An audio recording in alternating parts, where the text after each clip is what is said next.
Bismillahirrahmanirrahim. Assalamualaikum warahmatullahi wabarakatuh. Saudara pemirsa channel terpilih MTA TV dimanapun Anda berada. Puji syukur Alhamdulillah senantiasa kita panjatkan kehadirat ilahi Rabbi Allah Subhanahu wa Ta'ala atas genap karunia nikmat dan juga rahmatnya untuk kita semua di perjumpaan sore hari ini.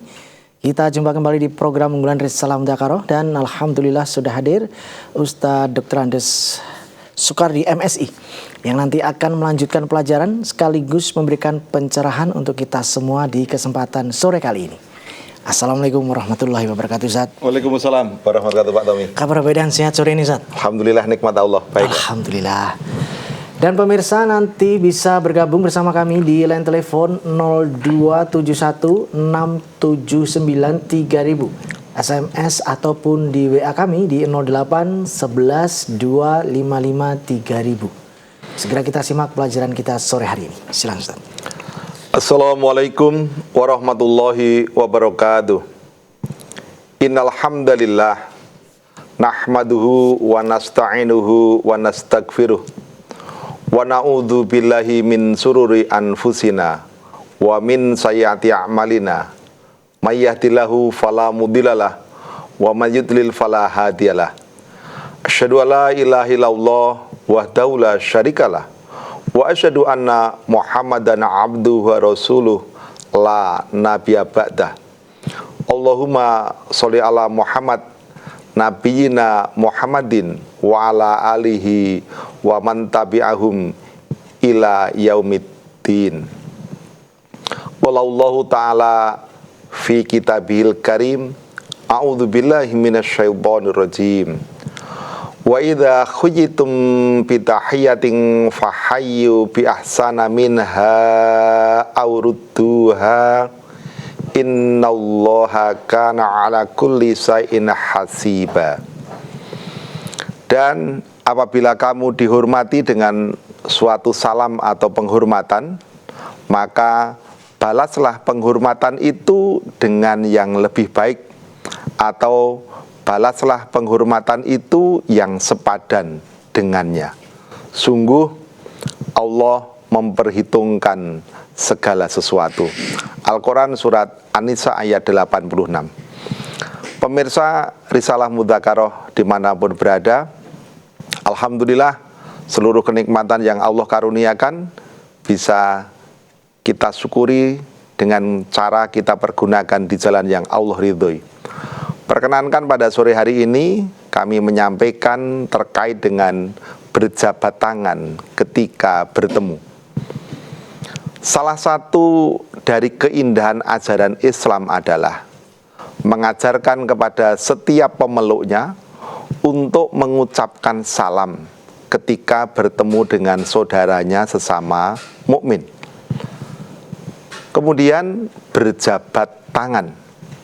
Salam menurut ajaran Islam pada hakikatnya adalah doa yang kita panjatkan kepada Allah Subhanahu wa Ta'ala untuk keselamatan, untuk kesejahteraan saudara kita yang kita jumpai. Maka itu tidak kita dapatkan ya di agama manapun. Salam yang intinya tadi, yang isinya itu adalah memohon keselamatan, memohon kesejahteraan, memohon keberkahan dari Allah Subhanahu wa Ta'ala. Di dalam sebuah hadis disebutkan an Hudzaifah bin Yamani anin Nabi sallallahu alaihi wasallam qala innal mu'mina idza laqiyal mu'mina fasalama alaihi wa akhadha biyadihi fama fasafahahu tanatharat khotoyahuma kama yatanatharu waraqus sajari. Dari Hudzaifah bin Yaman dari Nabi SAW, beliau bersabda, sesungguhnya orang mukmin apabila bertemu dengan orang mukmin yang lain, lalu mengucapkan salam dan memegang tangan untuk berjabat tangan, maka berguguran dosa-dosa keduanya, sebagaimana daun-daun pohon berguguran. Hadis Tabrani. Jadi dari hadis ini sungguh luar biasa. Tuntunannya tadi adalah ketika orang mukmin bertemu dengan orang mukmin yang lain, maka dia mengucapkan salam, ya, yaitu dengan ucapan Assalamualaikum warahmatullahi wabarakatuh. Itu adalah tuntunan dari Allah, ya, bukan dengan ucapan selamat pagi, selamat siang, selamat malam. Padahal itu kita bertemu dengan sesama orang yang beriman, yaitu dengan mengucap salam. Setelah nanti mengucap salam, berikutnya adalah berjabat tangan. Maka dengan mengucap salam dilanjutkan dengan berjabat tangan tadi. Itu disabdakan oleh Rasulullah, berguguran dosa-dosa keduanya, yang mengucap salam maupun yang menjawab salam, dan tadi saling berjabat tangan. Nah, ketika berguguran dosa-dosanya tadi diumpamakan oleh Rasulullah adalah sebagaimana daun-daun pohon itu berguguran. Ya, kalau sudah musim gugur, ya, atau mungkin nanti musim kemarau, ya, daun itu ketika berguguran bisa habis semuanya yang ada di dalam satu pohon itu. Maka kita sebagai orang yang beriman tentu harus mempraktekkan ini di dalam kehidupan. Ketika kita bertemu dengan saudara kita, ketika kita nanti berpisah dengan sesama orang yang beriman tadi, maka ucapkan salam. Di dalam hadis yang diriwayatkan oleh Tirmidzi juz 4 halaman 173 disebutkan, Ani Ibni Mas'udin anin Nabiyyi sallallahu alaihi wasallam qala min tamamit tahiyatil akhdu bil yadi.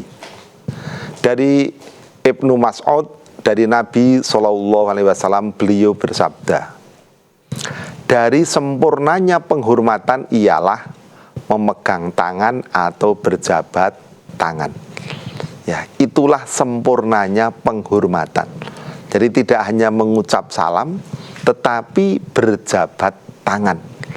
Ya, jadi ketika kita ketemu dengan orang yang beriman tadi, tidak hanya ucapan salam, tidak hanya penghormatan, tetapi juga nanti menjabat tangannya. Itu nanti sempurna penghormatan seseorang kepada orang yang beriman. Pemirsa Risalah Mudzakarah yang dirahmati Allah Subhanahu wa taala, di dalam hadis yang diriwayatkan oleh Ahmad juz 4 halaman 286,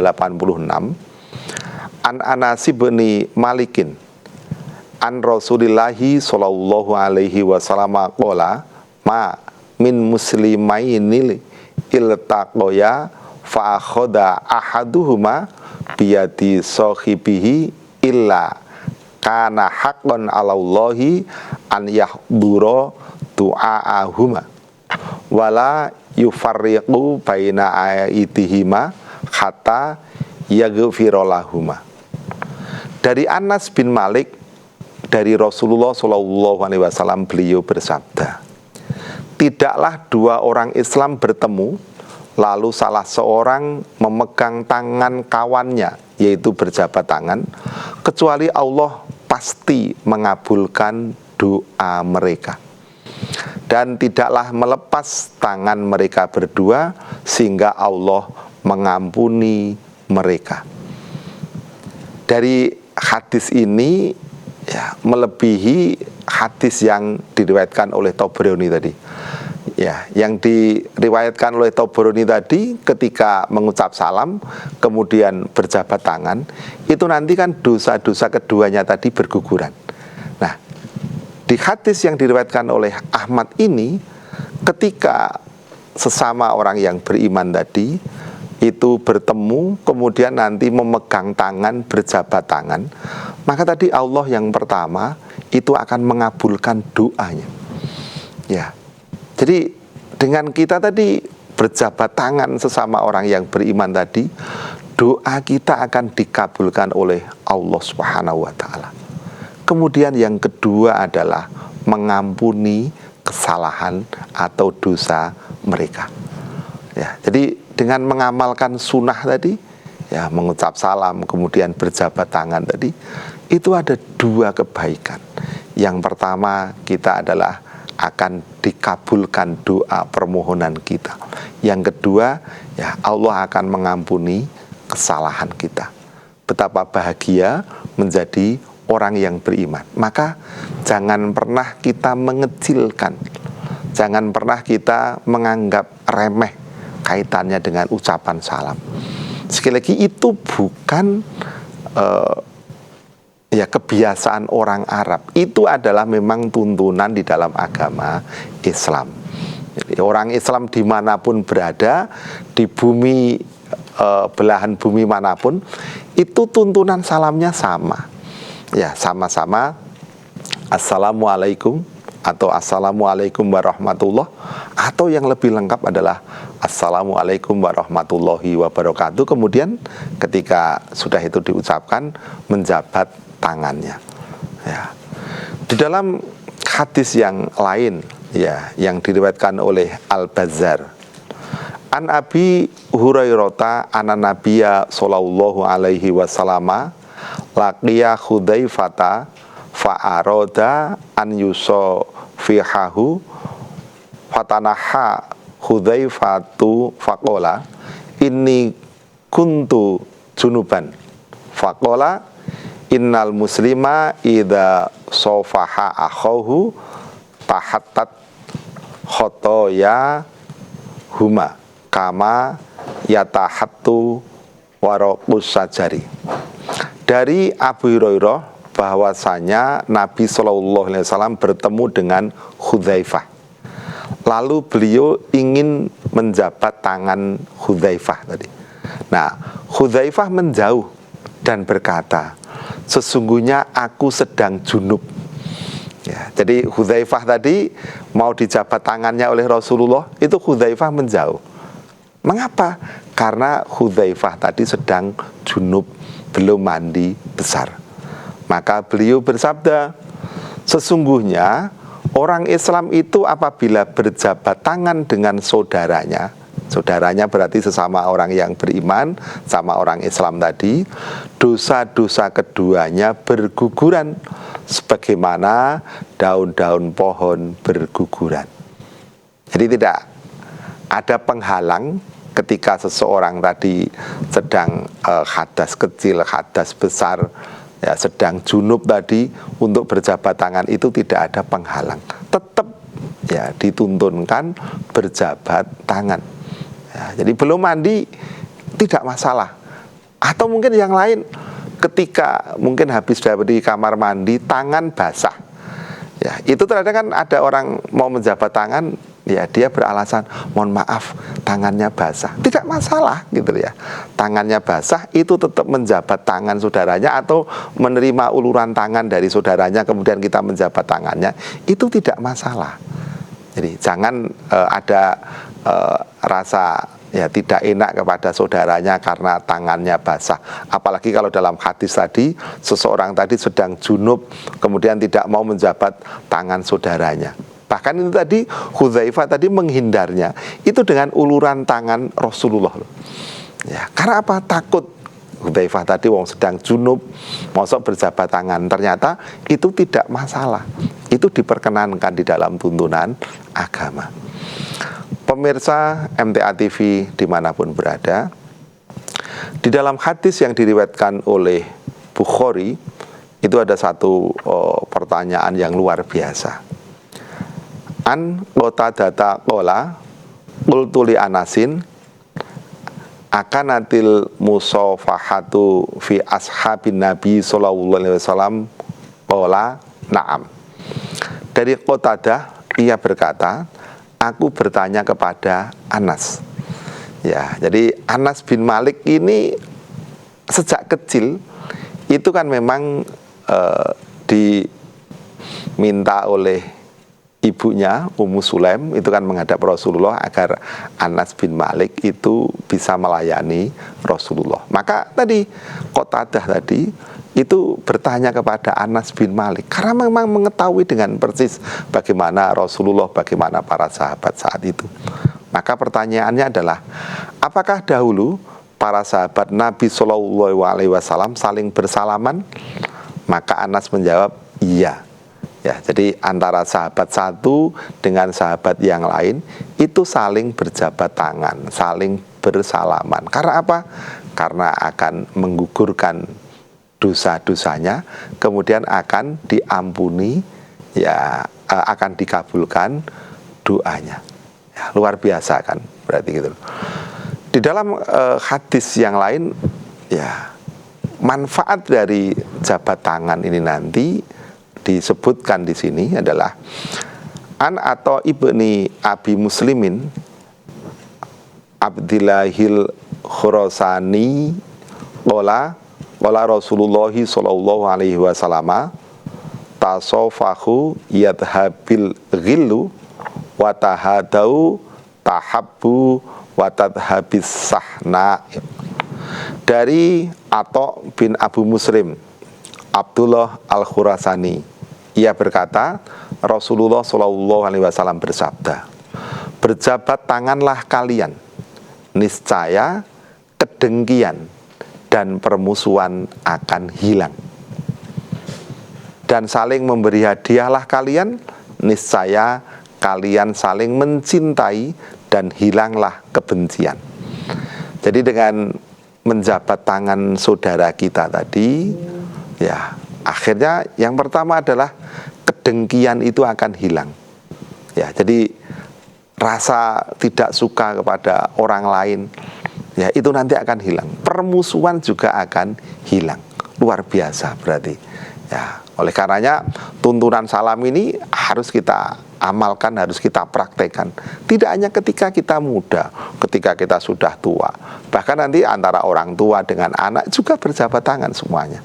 Ya. Nah, pemirsa Risalah Mudzakarah yang dirahmati Allah Subhanahu wa taala, bahwa berjabat tangan itu tentu berlaku, ya, laki-laki dengan laki-laki, atau laki-laki ya nanti dengan istrinya, ya, dengan mahramnya gitu loh, ya, dengan ibunya, dengan saudara kandungnya, ya, dengan keponakannya yang perempuan, itu tidak masalah. Dengan bibinya boleh gitu loh, ya, atau nanti sesama perempuan. Perempuan tadi juga boleh berjabat tangan, ya, dengan suaminya, dengan mahramnya, ya, nanti dengan bapaknya, dengan mertuanya, ya, dengan pamannya, dengan keponakannya, dipersilahkan. Nah, itu. Nah, Nabi SAW memberikan nasihat yang luar biasa, ya, bagaimana aturan berjabat tangan ini. Ini la usawfihun nisa'a. Sesungguhnya aku tidak berjabat tangan dengan wanita. Hadis riwayat Ibnu Majah juz 2 halaman 959. Maksudnya Rasulullah tadi tidak berjabat tangan dengan wanita yang mana wanita itu bukan istrinya, atau wanita tadi itu bukan mahramnya. Ya, jadi nanti dengan sesama orang yang beriman, yang para sahabat-sahabat wanita, Rasulullah itu nanti, ya, tidak menjabat tangan. Oleh karenanya di dalam hadis ini sampai ada penjelasan diriwayatkan oleh Bukhari, qalat Aisyah wa ma massat yadu Rasulillahi sallallahu alaihi wasallam yada mar'atin illam mar'atan yamlikuha. Telah berkata Aisyah, jadi istri Rasulullah SAW, tangan Rasulullah SAW tidak pernah menyentuh tangan wanita yang tidak halal baginya, kecuali wanita yang beliau miliki. Nah, itu yang disampaikan oleh Aisyah, istri Rasulullah. Jadi tangan Rasulullah tadi itu tidak pernah menyentuh tangan wanita, ya, yang tidak halal baginya, kecuali wanita yang beliau miliki. Bahkan ketika nanti ya ada misalnya baiat aqobah, kalau laki-laki Rasulullah berjabat tangan. Tetapi nanti ketika janji setia tadi itu diucapkan oleh seorang wanita, maka wanita tadi itu tidak menjabat tangan Rasulullah, tetapi ya wanita tadi, sahabat-sahabat wanita tadi itu nanti berjanji setia itu adalah dengan ucapannya, ya, dengan lesannya, Ya, diikrarkan di situ gitu. Jadi bukan mengucapkan sambil berjabat tangan, tidak. Itu adalah khusus bagi laki-laki. Oleh karenanya di dalam hadis yang lain disebutkan an Maqil bin Yasarin qala Rasulullah sallallahu alaihi wasallam li an yud'ana fi ra'si ahadikum bimikyatin min hadidin khairun lahu min an yamassam mar'atan la takhillu lahu.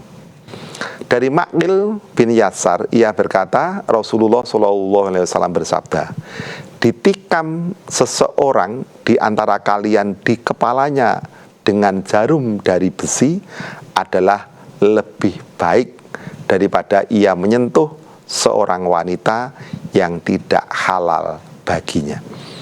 Ya, jadi dari hadis ini, berjabat tangan atau menyentuh wanita yang bukan mahram dengan sengaja tadi itu adalah sangat besar dosanya. Bahkan tadi ditikam ya kepala seseorang itu dengan jarum dari besi, sakitnya kan luar biasa. Itu masih lebih baik daripada menyentuh seorang wanita yang tidak halal. Pemirsa Risalah Mudzakarah, terkadang orang itu antara laki dan perempuan yang sama-sama beriman, itu kan ada yang mempraktikkan tidak mau jabat tangan ketika sudah berwudu. Ya. Tetapi yang di luar wudu mereka biasa berjabat tangan. Itu bukan yang dicontohkan oleh Rasulullah Shallallahu Alaihi Wasallam. Rasulullah itu baik dalam keadaan berwudu maupun dalam keadaan tidak berwudu, ketika nanti dengan wanita yang tidak halal baginya tadi, itu sekali lagi beliau tidak pernah menjabat tangannya. Maka mudah-mudahan ini betul-betul menjadi perhatian bagi kita semuanya. Tuntunan Islam yang sudah sempurna, mari kita jaga, mari kita amalkan, dan mari kita pertahankan sampai akhir hayat kita. Kami kira demikian terkait bagaimana ketika bertemu itu berjabat tangan. Kami kembalikan kepada Pak Tommy Al-Fatoni. Ya, baik. Baik pemirsa, kami harapkan Anda bisa bergabung bersama kami di line telepon 02716793000, SMS ataupun di WA kami di 08112553.000. Namun sebelumnya kita akan simak beberapa informasi dalam rangkaian jeda pariwara berikut ini. Baik saudaraku pemirsa channel terpilih MTA TV dimanapun Anda berada, terima kasih Anda masih setia bersama kami khususnya di program unggulan Risalah Mudzakarah sore hari ini. Kami persilahkan di line telepon 6793000 Anda bisa bergabung. Halo, assalamualaikum. Halo, assalamualaikum. Halo, assalamualaikum. Halo, assalamualaikum. Waalaikumsalam warahmatullahi wabarakatuh. Ya, dengan siapa di mana Ibu? Dengan Ibu Sumarni dari Ngawi. Ibu Sumarni Ngawi ya? Ya. Silakan Ibu. Assalamualaikum warahmatullahi wabarakatuh, Ustaz. Waalaikumsalam warahmatullahi wabarakatuh, Bu Sumarni. Silakan Ibu. Ini Ustaz, ini saya mau tanya. Umur saya kan udah tua, udah umur 73 tahun. Iya. Itu kadang-kadang ada ya masih saudara tapi sudah dikatakan saudara ya saudara tapi sudah bukan mukrimnya gitulah. Tapi kalau dia lebih muda, dikatakan cucu gitulah, cucu tapi bukan cucu yang dekat gitu. Itu kalau berjabatan tangan bagaimana itu Ustaz? Itu atas jawabannya. Terima kasih Ustaz. Assalamualaikum warahmatullahi wabarakatuh. Waalaikumsalam warahmatullahi wabarakatuh. Ya, kalau cucu yang jauh tadi itu memang masih kecil begitu, ya, tadi masih mungkin anak SD, ya mungkin kelas 2 dan sebagainya, itu ya tidak apa-apalah. Tapi kalau cucu tadi, sebutan cucu tetapi dia sudah mahasiswa, dia sudah bekerja gitu, dia sudah dewasa begitu, maka menurut hadis Rasulullah tadi, ya itu lebih baik dihindari tidak jabat tangan, Bu. Ya, dengan tidak jabat tangan, tetapi tetap nanti menerima dengan baik, berkomunikasi dengan baik, insya Allah itu tidak akan mengurangi hikmahnya dengan bertemu tadi, insya Allah. Jadi kita tetap kembali saja kepada tuntunan. Kalau itu masih kepada anak-anak, itu tidak apa-apa. Tetapi kalau ini sudah dewasa, ya sudah bekerja, ya dikatakan cucu, sebenarnya bukan ketemu nasabnya betul-betul cucu yang segaris tadi, bukan, ya disebut cucu gitu. Maka lebih baik tidak berjabat tangan sehingga kita menjadi lebih selamat begitu. Ya, tetapi ketika nanti berkomunikasi, tetap kita komunikasi dengan baik, ya diterima dengan ucapan yang baik. Insya Allah itu tidak akan mengurangi arti dari ketika silaturahim dan lain sebagainya. Terima kasih Ibu Sumarni dari Ngawi. Ya. Baik, kita bacakan Ustadz yang sudah ada di WA. Ji, silahkan. Dari Bapak Purbo Wonosobo ini. Ya. Puasa Ayyamul Bid bulan ini itu tanggal 7, 8, dan 9 Agustus di kalender Ustaz. Ya. Apakah ada perubahan? Yaitu digeser tanggal 8, 9, dan 10. Karena waktu bulan Juli itu ada pergeseran berkaitan dengan puasa 10 Muharram itu Ustaz. Baik. Terima kasih pertanyaannya Pak. Ini pertanyaan ini adalah untuk kita semuanya gitu loh. Jadi termasuk Pak Tommy, termasuk saya itu kan juga memang harus ada kepastian. Nah, ketika kami lihat di Islamic Finder, di kalender Islami tahun 2025, maka hari ini kan tanggal 6 Agustus 2025. Itu di kalender Hijriyahnya itu adalah 12 Safar, ya 12 Safar 1447, sehingga besok hari Kamis itu di kalender Islami ini adalah tanggal 13 Safar. Ya, oleh karenanya puasa Ayyamul Bid pada bulan Agustus ini, ya ini kalau di kalender MTA sudah sesuai, yaitu di hari Kamis, Jumat, Sabtu. Ya, di Kamis, Jumat, Sabtu, yaitu tanggal 13, 14, 15 Safar. Nah, jadi mudah-mudahan dengan kita membuka referensi dari kalender Islami 2025, itu kita yakin bahwa memang besok itu adalah kita mulai puasa Ayyamul Bid. Ya, mudah-mudahan dengan jawaban ini menjadikan kita betul-betul yakin, insya Allah pelaksanaan puasa besok itu memang dari penanggalan Hijriyah itu memang sudah sesuai. Jadi tidak mundur lagi, tetapi memang yang besok itu sudah tepat tanggal 13 Safar. Terima kasih atas pertanyaannya Pak. Jadi kami pun juga besok memang betul-betul ya puasa Ayyamul Bid gitu loh. Ya, terima kasih atas pertanyaan ini adalah untuk kita semuanya. Ya, baik. Baik, kita beralih kembali di line telepon. Kami persilakan di 6793000. Halo, assalamualaikum. Halo, assalamualaikum. Halo, assalamualaikum. Ya, baik, kita bacakan kembali yang ada di WA saja. Silahkan. Dari Pak Warto di Bengkulu. Ya. Apakah perempuan juga wajib sholat Jumat bila tidak ke masjid, Ustaz?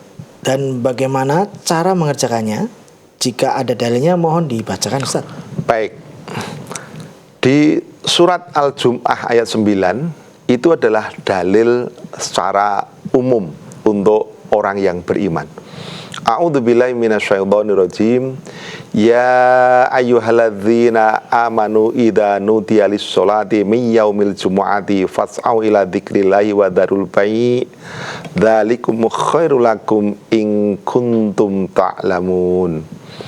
Wahai orang-orang yang beriman, apabila diseru untuk menunaikan sholat pada hari Jumat, maka bersegeralah kamu kepada mengingat Allah dan tinggalkanlah jual beli.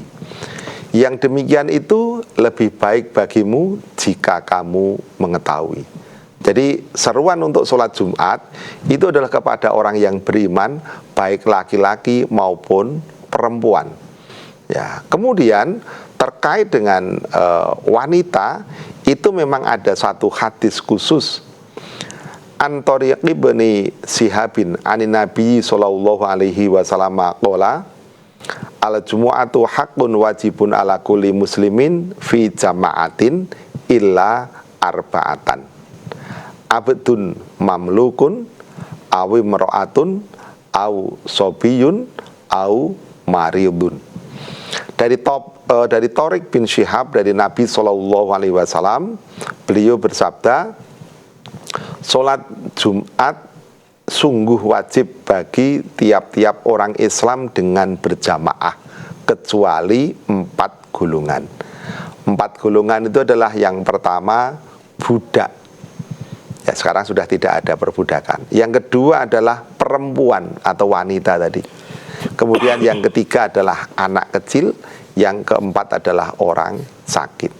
Maka wanita tadi itu apabila memang di masjid itu tidak ada wanita untuk sholat Jumat, ya nanti wanita tadi sholat Jumatnya di rumah, atau sholat Jumatnya mungkin di tempat usaha atau di tempat pekerjaan. Nah, bagaimana cara sholat Jumatnya bagi wanita yang tidak ke masjid? Yang namanya sholat Jumat, pemirsa Risalah Mudzakarah dimanapun berada, itu adalah 2 rakaat, baik yang dilaksanakan di masjid maupun bagi wanita yang mengerjakan sendirian di rumah, ataupun bagi wanita yang mengerjakan di tempat kerja, ataupun bagi seorang yang sedang sakit di rumah sakit. Ya, itu nanti sholat Jumatnya itu hanya 2 rakaat, yaitu disebutkan an Umar qala sholatus safari rok'atani wal jumu'atu rok'atani wal idu rok'atani tamamun ghairu qasrin ala lisani Muhammadin sallallahu alaihi wasallam. Dari Umar bin Khattab, ia berkata, sholat safar itu 2 rakaat. Ya, karena sedang perjalanan, ya lebih dari 6 mil begitu. Maka tadi sholat safarnya tadi itu diringkas untuk yang sholat duhur, sholat asar, sholat isya, dari 4 rakaat diringkas menjadi 2 rakaat. Maka tadi sholat safar itu 2 rakaat. Dilanjutkan, sholat Idul Adha itu 2 rakaat. Ya, sholat Idul Adha itu 2 rakaat. Sholat Idul Fitri juga 2 rakaat. Dan sholat Jumat juga 2 rakaat. Ya, sholat Jumat itu juga 2 rakaat. Semua sholat tadi telah sempurna. Ya, jadi sudah sempurna. Sholat Jumat 2 rakaat itu sudah sempurna. Sholat Id, baik Idul Fitri maupun Idul Adha, itu 2 rakaat itu sudah sempurna. Bukan karena dikosor atau diringkas. Ini dari lisan Nabi Muhammad Sallallahu Alaihi Wasallam.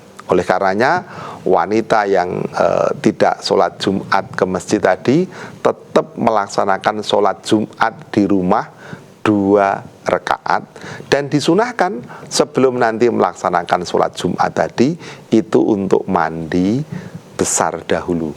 Ya, seperti mandi janabah yang dinamakan dengan mandi Jum'ah. Itu adalah sunnah. Maka mari kita kembali kepada tuntunan. Jadi pada hari Jumat itu nama harinya ya hari Jumat, nama sholatnya juga sholat Jumat. Ya, untuk yang di siang hari itu. Ya, kalau yang lainnya ya dari hari Sabtu sampai hari Kamis, nama sholat yang di siang hari itu adalah sholat zuhur. Tetapi kalau di hari Jumat, nama sholatnya adalah sholat Jumat. Dan sholat Jumat tadi adalah 2 rakaat, itu adalah sudah sempurna. Gitu loh, nggih. Ya, jadi tamamun ghairu qasrin. Jadi sudah sempurna sholatnya tadi, bukan karena dikosor, bukan karena diringkas. Ya, terima kasih pertanyaannya tadi. Ya. Masih ada kesempatan, kita lanjutkan Ustaz. Silakan. Dari saudara kita yang ada di Karanganyar, suatu hari sholat maghrib jamaah di masjid. Ya. Selesai sholat, turun hujan yang sangat deras sehingga tidak bisa pulang. Nah, sambil menunggu hujan, tiduran di masjid hingga waktu sholat isya tiba. Kemudian ambil air wudhu dan sholat atahiyatul masjid. Benarkah yang dilakukan orang tersebut, Ustadz? Maksudnya, apakah boleh sholat tahiyatul masjid ataukah sebaiknya tidak sholat tahiyatul masjid? Soalnya kan dari maghrib hingga waktu isya di masjid. Demikian, Ustadz. Baik, terima kasih. Jadi ini tadi kan posisinya itu kan sudah di masjid. Ya. Ya, jadi setelah sholat maghrib tadi karena hujan, ya akhirnya kan menanti